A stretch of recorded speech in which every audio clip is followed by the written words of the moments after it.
Hello guys, welcome back to my YouTube channel. तो 2022 का मैंने SECC का जो एंट्रेंस एग्ज़ाम है वो करा दिया है और 2023 का आज मैं लेके आया हूँ एंट्रेंस एग्ज़ाम। तो ये भी आप लोग कर लीजिए और 22 और 23 में क्या क्या आपका रिपीटेड है वो भी मैं बता दूंगा और बीच बीच में टॉपिक भी बता दूंगा, आप किस पे ज़्यादा ध्यान दीजिएगा। तो चैनल को सब्सक्राइब कर लीजिए अगर आप नए हैं, बस आपका सब्सक्रिप्शन हमारे लिए बहुत महत्वपूर्ण है और लाइक ज़रूर कर दीजिए क्योंकि आप लोगों के लाइक बिल्कुल नहीं आ रहे हैं। तो जितने लोग देख रहे हैं एक लाइक ज़रूर करें, ठीक है। तो पहला क्वेश्चन देखिए, स्टार्ट करते हैं, ज़्यादा टाइम नहीं लेंगे। The property of a material by virtue of which it can be beaten और rolled into a plate is called. ठीक है, तो इसका जो आंसर रहेगा आपका तीसरा रहेगा मेलिएबिलिटी। इसे पीट कर जो प्लेट को रोल्ड किया जा सकता है, लेकिन आपका क्या नाम प्लास्टिसिटी में तो टूट ही जाता है और डक्टिलिटी में आप मोड़ सकते हैं। ठीक है, और अगला क्वेश्चन है कि if a part of constraint to move and heated it be developed. ठीक है, अगर आप मूव और हीट करेंगे तो इसमें क्या होगा, आपका डेवलप टेंसाइल स्ट्रेस आपकी डेवलप होगी। ठीक है, अब क्वेश्चन नंबर आप तीसरा देखिए, टेंसाइल मतलब चौथा ऑप्शन हो गया। क्वेश्चन नंबर तीसरा क्या करा, the intensity of a stress which cause unit strain is called. ठीक है, तो तीसरे का जो आंसर आएगा आपका मॉडुलस ऑफ इलास्टिसिटी। तो ये वाला जो क्वेश्चन है मॉडुलस ऑफ इलास्टिसिटी से कई बार आपका रिपीट हो चुका है, तो आप इस पर ध्यान दीजिएगा। ठीक है, अब क्वेश्चन नंबर चौथा कह रहा है in an ideal machine the output is compare to input. अब आइडियल मशीन है तो इनपुट और आउटपुट दोनों में क्या होगा, आपस में बराबर होगा। तो इसका जो आंसर हो जाएगा चौथे का वो आपका थर्ड हो जाएगा, इक्वल। अब पाँचवा देखिए, Esper gear has a module 2 mm and number of teeth जो हैं 30 दे रखे हैं, RPM 200 RPM दे रखे हैं। What will the circular pitch in mm। Circular pitch आपको बताना है। ठीक है, तो इसका आपको न्यूमेरिकल में अभी दिखा रहा हूँ। तो देखिए, एक फार्मूला होता है पिच वेलोसिटी। ठीक है, तो पिच वेलोसिटी का फार्मूला होता है ओमेगा इंटू आर। तो ओमेगा वैल्यू 2πn/60 और आर हमारा रेडियस हो गया, तो d/2 डाया का डिवाइड बाई 2 कर दिया। तो एक फार्मूला होता है, और देखो जो हमारे पास में मॉड्यूल बराबर क्या होता है, d/t हो जाता है। तो d की वैल्यू m/t रख देंगे। तो एक तो फार्मूला ये हो गया, यहाँ से वो कुछ भी पूछ सकता है। ठीक, और सर्कुलर पिच का जो फार्मूला होता है p बराबर π/m होता है। m हमारा मॉड्यूल हो जाएगा, पाई की वैल्यू 3.14 गुणा 2। तो सर्कुलर पिच का जो आंसर आ जाएगा 6.28 mm। तो इसका एक आंसर हो जाएगा, ये भी एक फार्मूला होता है। ठीक है, तो ये क्वेश्चन आपने देखा है और इसके बाद मैं नेक्स्ट क्वेश्चन दिखाता हूँ आपको, तो एक लाइक कर दीजिए प्लीज़। ठीक है, तो 5 क्वेश्चन हो गए।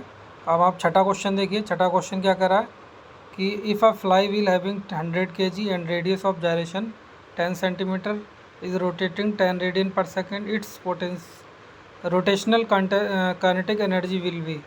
तो इसका भी आपको मैं न्यूमेरिकल अभी दिखा रहा हूँ। देखिए इसका क्या न्यूमेरिकल है। तो देखिए क्वेश्चन में गिवन है कि जो हमें वेट दे रखा है 100 kg दे रखा है, ओमेगा दे रखा है 10 रेडियन पर सेकेंड, आर हमारा दे रखा है 10 सेंटीमीटर, इसे हमने मीटर में कन्वर्ट कर लिया। ठीक है, और जो काइनेटिक एनर्जी होता है हमारे पास हाफ आई ओमेगा स्क्वायर होता, आई बराबर हमारा होता है एम आर स्क्वायर। ठीक है, आई बराबर क्या होता है एम आर स्क्वायर और ओमेगा स्क्वायर ये है। तो देखा हाफ ये 100 आर स्क्वायर लगा दिया, 0.1 का स्क्वायर गुणे 10 कर दिया, 2 से काट दिया 50 हो गया।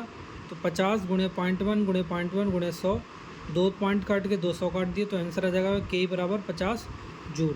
ठीक है, समझ में आ गया क्वेश्चन। इससे क्वेश्चन आ सकता है, आप लोग प्रैक्टिस कर लीजिए।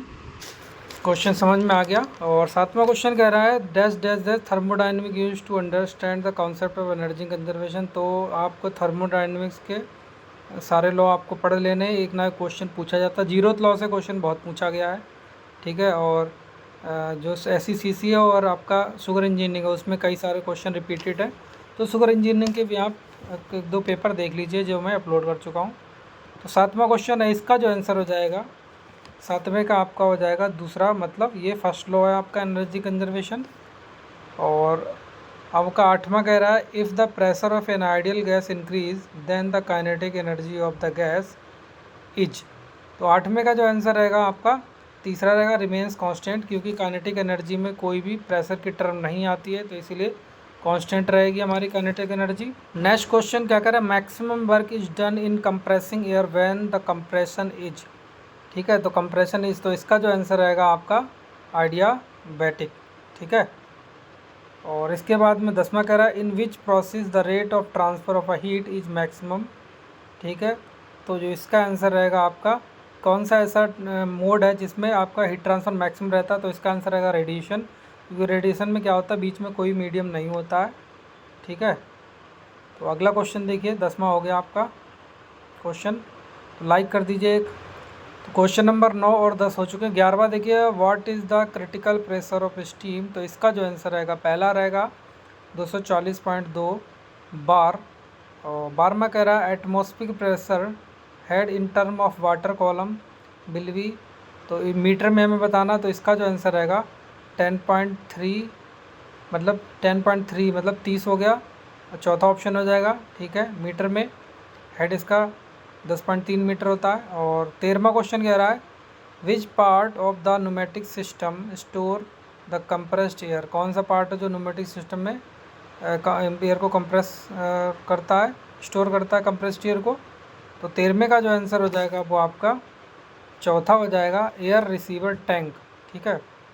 अब अगला क्वेश्चन देखिए, 14वां क्वेश्चन क्या कह रहा है, question number 13 centrifugal pump having impeller dia आपका 127 mm दे रखा है, और पावर डिलीवर 12 HP है, और जब हमारा डाया 254 mm हो जाता है तो बताना है कि पावर आपकी क्या होगी, और अदर पैरामीटर हमारे कांस्टेंट है, ठीक है। तो इसका जो आंसर है मैं आपको बता रहा हूँ, इसका सोल्यूशन भी बताता हूँ, ठीक है। आगे देखिए इसका सोल्यूशन देखिए, क्वेश्चन है देखिए एफिनिटी लॉ आप पढ़ लीजिए। एफिनिटी लॉ ऑफ पंप, जब स्पीड चेंज होती है तो क्या रहता है, जब हमारी क्या होगी स्पीड चेंज रहेगी तो जो हमारा फ्लो है वो डायरेक्ट प्रोपोर्शनल टू एन रहेगा, और हेड है वो एन स्क्वायर रहेगा, और जो हमारा पावर है वो एन की पावर क्यूब में रहेगा, ठीक है, क्यू एच और पी। लेकिन जब इम्पेलर का डाया चेंज रहेगा तो डाया के केस में क्यू हमारे डी के समानुपाती हो जाएगा, और एच हमारा जो डी स्क्वायर के समानुपाती हो जाएगा, पी हमारा हो जाएगा डी की पावर क्यूब के, ठीक है। तो इस टाइप से क्वेश्चन देख लिया, हो सकता है आपको स्पीड दे दी जाए, ठीक है, या आपको इन दोनों में से कोई चीज़ पावर हेड पूछ ली जाए, ठीक है। अब देखिए क्वेश्चन देखिए, तो देखिए P1 हमें दिया है 12 HP, और D1 127 mm, और P2 हमें ज्ञात करना है, D2 हमें ये दिया हुआ है, ठीक है।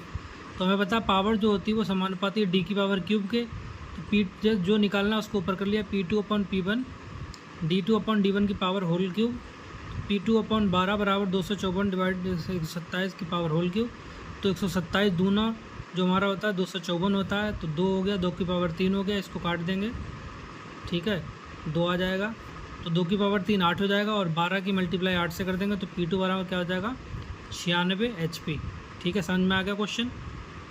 तो एफिनिटी लॉ से आप क्वेश्चन पढ़ लीजिएगा, अच्छा क्वेश्चन है। और 15वां क्वेश्चन करा the punch tape reader in a CNC machine is, punch tape reader CNC machine में क्या होता है, तो 15वें का जो आंसर रहेगा आपका दूसरा रहेगा, इनपुट डिवाइस होती है, ठीक है। और the basic geometry building blocks provide in a CAM CAD की फुल फॉर्म आपको पता होना चाहिए। तो देखिए कैड की जो फुल फॉर्म होती है कंप्यूटर एडेड डिज़ाइन होती है, और कैम की जो फुल फॉर्म होती है वो कंप्यूटर एडेड मैन्युफैक्चरिंग होती है। तो 16वें का जो आंसर रहेगा वो आपका चौथा रहेगा, all of these point line and circle. अब क्वेश्चन नंबर 17वां पढ़ रहे हैं कि involving anticipating bottle next in advance and identifying steps that will ensure a smooth flow of production, तो इसका जो आंसर रहेगा वो आपका प्रोडक्शन प्लानिंग रहेगा, मतलब प्रोडक्शन प्लानिंग मतलब 17वें का आपका दूसरा आंसर हो जाएगा। तो लाइक कर दीजिए। अब देखिए 17वें का जो है हिंदी में पढ़ेंगे तो पहले बाधाओं का अनुमान लगाते हैं, तो क्या करते हैं सबसे पहले योजना बनाते हैं ना, तो प्रोडक्शन प्लानिंग हो जाएगा। अब इसके बाद में इसको अरेंज करना है, तो सबसे पहले क्या करते हैं आप, सबसे पहले सहानुभूति होती है कोई भी प्लानिंग की, इसके बाद में हम क्या करते हैं उसका परिभाषित करते हैं, उसको मतलब डिफ़ाइन किया जाता है, फिर क्या करते हैं हम उसको क्या बोलते हैं विचार करते हैं उस पर, ठीक है। और विचार करने के बाद में क्या करते हैं हम प्रोटोटाइप उसका बनाते हैं, प्रोटोटाइप बनाने के बाद में लास्ट में हम क्या करते हैं टेस्ट करते हैं। तो 18वें का जो आंसर आएगा वो आपका सी हो जाएगा, ठीक है। अब मैं आपको 19वां क्वेश्चन बता रहा हूँ, तो लाइक करते रहिए, ठीक है, वीडियो देखते रहिए। अब 19वां क्वेश्चन कह रहा है the resources utilize for production are, ठीक है, कौन से आपका प्रोडक्शन के लिए मैं रिसोर्सेज होने चाहिए।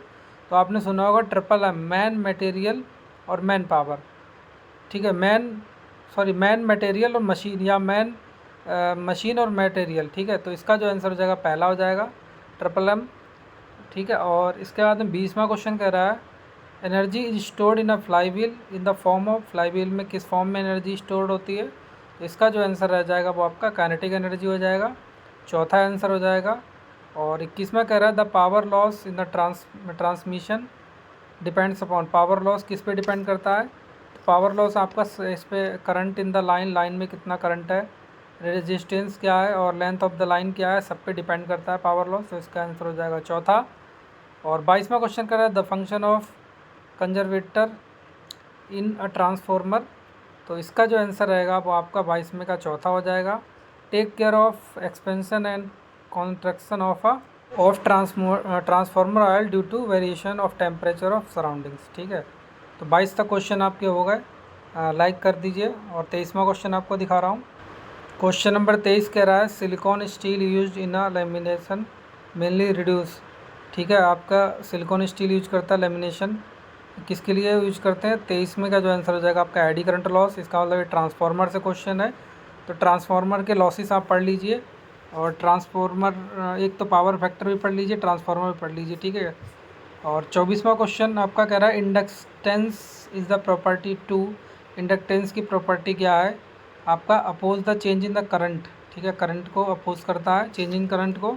और 25वां कह रहा है corona loss can be reduce by the use of hollow conductor because, ठीक है।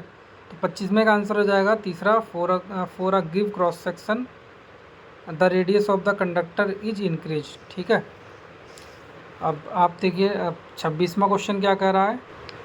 क्वेश्चन नंबर 26 कह रहा है in house wiring black and green wire indicate. तो ब्लैक वायर जो होता है वो आपका न्यूट्रल का होता है, और जो आपका ग्रीन वायर होता है वो आपका अर्थ का होता है। मतलब इसका जो आंसर हो जाएगा आपका 26वें का चौथा हो जाएगा।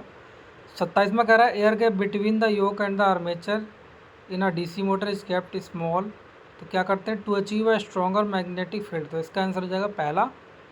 और इसके बाद में 28 कह रहा है Fleming left hand rule may be applied to an electric generator, ठीक है। और राइट हैंड जो होता है आपका मोटर के लिए रहता है, टू फाइंड आउट। तो 28वें का जो आंसर रहेगा वो तीसरा रहेगा, the direction of induce EMF, ठीक है। 28 तक हो गया। 29वां क्वेश्चन कह रहा है two transformer when operating in a parallel will share the load depending upon which of the following. तो आपको पैरेलल कंडीशंस ट्रांसफार्मर की पढ़ लेनी है और उसके लॉसेस पढ़ लेने चाहिए। और 29वां का जो आंसर हो जाएगा तो इसका हो जाएगा पर यूनिट इम्पीडेंस, ठीक है। 30वां कह रहा है question number 30 the crawling in induction motor is caused by. तो 30वें का आंसर हो जाएगा आपका harmonic development in the motor, ठीक है। 31वां क्वेश्चन कह रहा है the breakdown voltage of a cable depends upon, breakdown voltage किस पर निर्भर करता है। तो प्रेजेंस ऑफ मॉइस्चर पे भी डिपेंड करेगा, टेम्परेचर पे भी डिपेंड करेगा, time of applicable of the voltage, ये भी इस पर डिपेंड करेगा। तो इसका आंसर हो जाएगा चौथा, ऑल ऑफ दीज, ठीक है। 31 तक हो गए आपके। अब 32वां क्वेश्चन देखिए। क्वेश्चन नंबर 32 कह रहा for a delta connection circuit the correct relationship is. तो इसका जो आंसर हो जाएगा आपका पहला हो जाएगा बी एल बराबर बी पी एच और आई पी एच गुणे √3 बराबर आई एल। तो इसके आंसर जो हो जाएगा दोनों हो जाएंगे ए एंड बी, तो मतलब तीसरा का ऑप्शन हो जाएगा। 33वां कह रहा है series reactor are use to. तो सीरीज रिएक्टर किस लिए यूज करते हैं। तो 33वें का जो आंसर हो जाएगा वो आपका पहला हो जाएगा, इम्प्रूव द ट्रांसमिशन इफिशियंसी, ठीक है। अब इसके बाद में 34वां कह रहा है HRC fuse provide best production four. तो किससे प्रोटेक्शन प्रोवाइड करते हैं। तो 34वें का जो आंसर हो जाएगा आपका पहला, शॉर्ट सर्किट प्रोटेक्शन। और 35 कह रहा है two alternators are running in a parallel if the field of one alternator is adjusted it will. तो 35वें का जो आंसर हो जाएगा चेंज द पावर फैक्टर, ठीक है। क्वेश्चन नंबर 36 क्या कह रहा है, cogging item term is associated with which of the following. ठीक है, तो इसका जो 36वें का आंसर हो जाएगा आपका तीसरा हो जाएगा, इंडक्शन मोटर से रिलेटेड करता है आपका।